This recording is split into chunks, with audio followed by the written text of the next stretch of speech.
Hej, hej! Zapraszam Was na podróż po fascynującym świecie Bloodborne'a.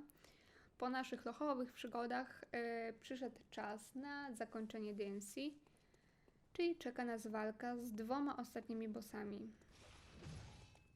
Walka z 2 trudnymi bossami. Naszym pierwszym przeciwnikiem jest Laurence i nie zamierzam się przejmować innymi przeciwnikami, zresztą i tak pewnie tą trasę przebiegnę kilka razy, bo boss naprawdę mnie przeorał w każdej poprzedniej grze. Musimy też przywołać Walta, bo jeżeli nie zginie, to uda nam się uzyskać ostatnie plugastwo.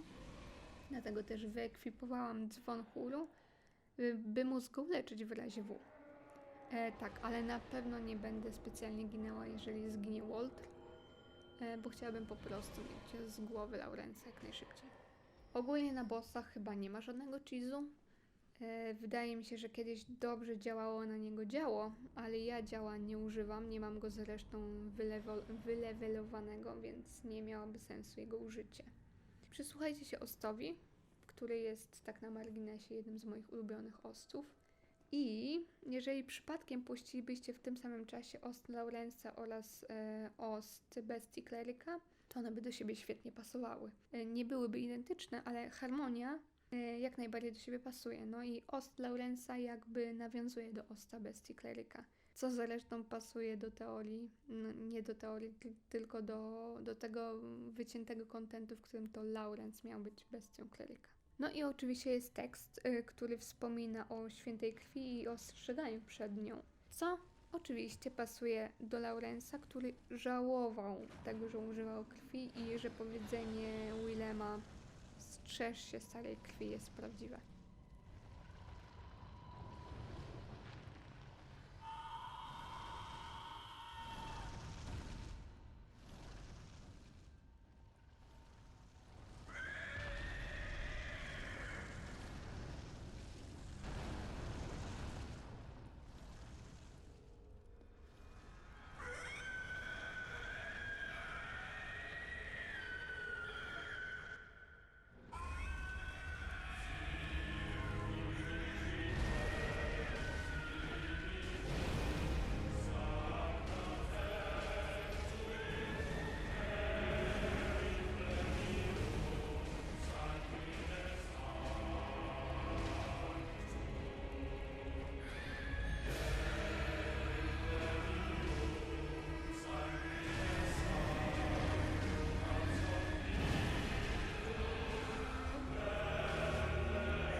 No, szybko poszło. O, mam na sobie w ogóle set popiołu, bo ma on największą odporność na ogień.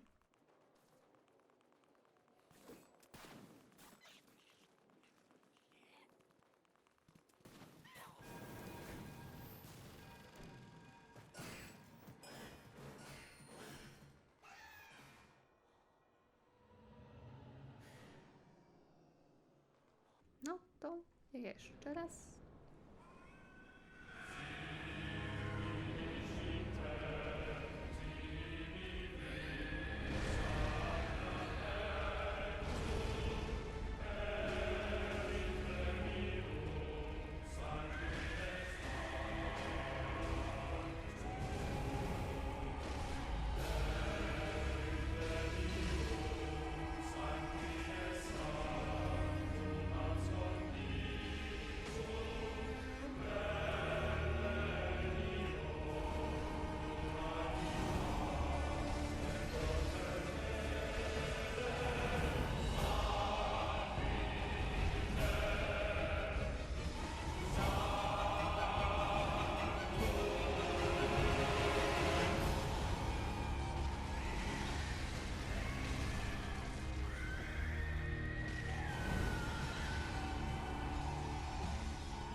za drugim razem, no to jest niespodziewane. Natomiast to, że Waltren zginął, już takie niespodziewane nie jest. Będę musiała przejść kawałek DNC na nowej grze plus, byśmy mogli zakończyć quest Waltra. Co w sumie już tak naprawdę widzieliście w bodajże 17 odcinku. O, zobaczcie, jak zmienia się nasz wygląd dzięki runie, którą dostaliśmy od Laurensa oraz wyekwipowaniu broni, którą znaleźliśmy w lochach. Super, nie?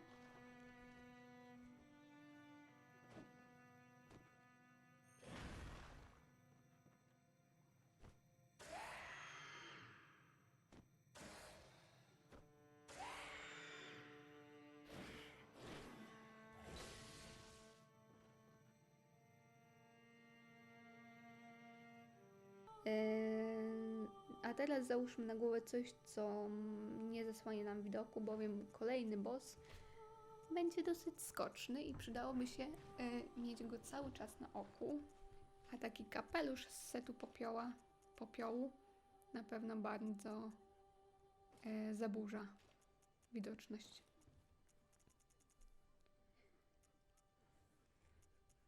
Tak. Czas na ostatniego bossa DNC, Środek Os. Sierota ta będzie wyglądała w ogóle jak człowiek.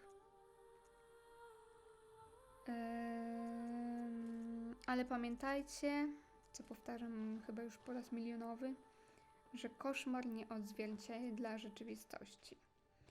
Być może sierota wygląda jak człowiek i do tego kwili jak człowiek, ze względu na to, że została przez człowieka skrzywdzona.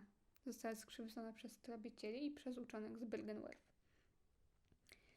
To jest kolejny boss, do którego nie znam Chizu, ale dosyć łatwo się go paruje, dlatego mam wyekwipowane runy, które podbijają mi moje brutalne ataki. Muzyki też nie będzie za dobrze słychać, bo boss się strasznie drze. No i będę się kierowała na wodę, otwartą wodę, gdzie zdarza się, że po prostu ta muzyka się wyłącza i jakby zaczyna się od początku.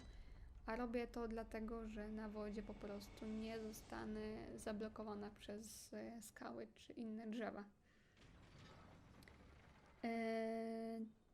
Tak, muzyka sama w sobie jest smutna i taka jakby pełna zamyślenia. Natomiast gdy boss przechodzi w drugą fazę, to i oczywiście melodia się zmienia i przechodzi wtedy na rytm nieregularny, który powoduje takie uczucie zagrożenia. No, a boss w drugiej fazie jest naprawdę agresywny. Tak, zachęcam do przesłuchania tego ostu poza odcinkiem. No i zwróćcie uwagę, że boss nas nie atakuje po cutscence. Musimy się najpierw do niego zbliżyć.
cóż, było blisko. Jak widzicie, gram bardzo ostrożnie i rzadko się do niego zbliżam. Przynajmniej w pierwszej fazie, a w drugiej fazie już starałam się trzymać go jak najbliżej. I zwróćcie uwagę, że znów nas nie atakuje, póki się nie zbliżymy. To chyba jedyny taki boss w całej grze.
Znów za drugim razem.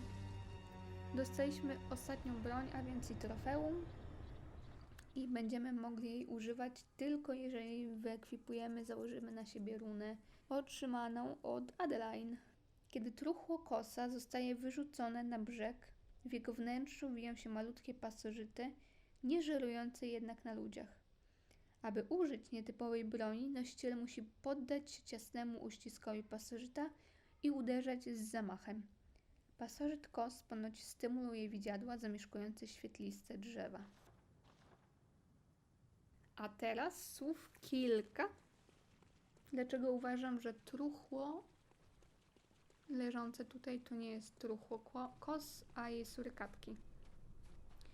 Z opisu któregoś przedmiotu wiemy, że więcej nie mogli mieć dzieci i to jest zapewne związane z ich anatomią.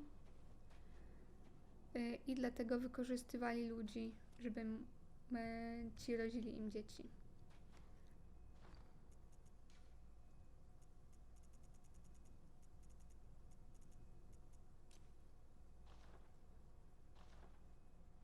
No, a jeżeli spojrzycie tutaj, to zauważycie kawałek ludzkiej twarzy. Czyli mogła to być istota, która dopiero przemieniała się w wielką, ale być może była jeszcze na tyle ludzka, że po prostu mogła donosić ciążę. No i oczywiście mogła wyglądać zupełnie inaczej w rzeczywistości niż tu w koszmarze. No i dłonie też ma ludzkie. A ten cień to w dalszym ciągu przypomina sierotę kos. Niektórzy gracze twierdzą, że przypomina przy tym broń Germana. No rozwijmy to i zakończmy DLC.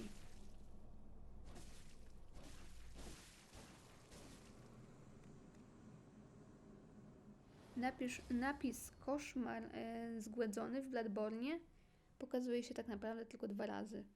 Teraz i gdy rozwijemy koszmar Mergo.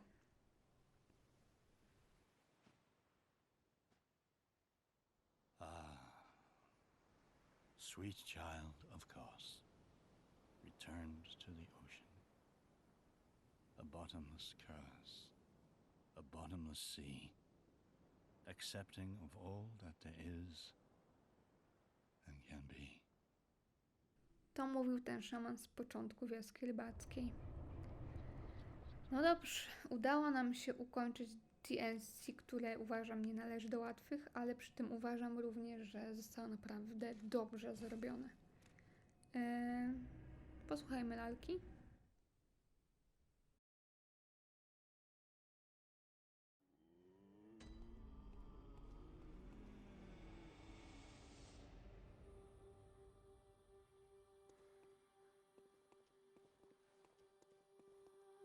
Oh, good hunter, I can hear German sleeping. On any other night, he'd be restless, but on this night, he sounds so very calm. Perhaps something has eased his suffering. Very well, Tak, zakończyliśmy koszmar tropiciela, więc i German mógłby być bezpieczny, gdyby nie został uwięziony we śnie tropiciela. W następnym, finałowym już odcinku zakończymy podstawkę i rozwijemy ostatni koszmar.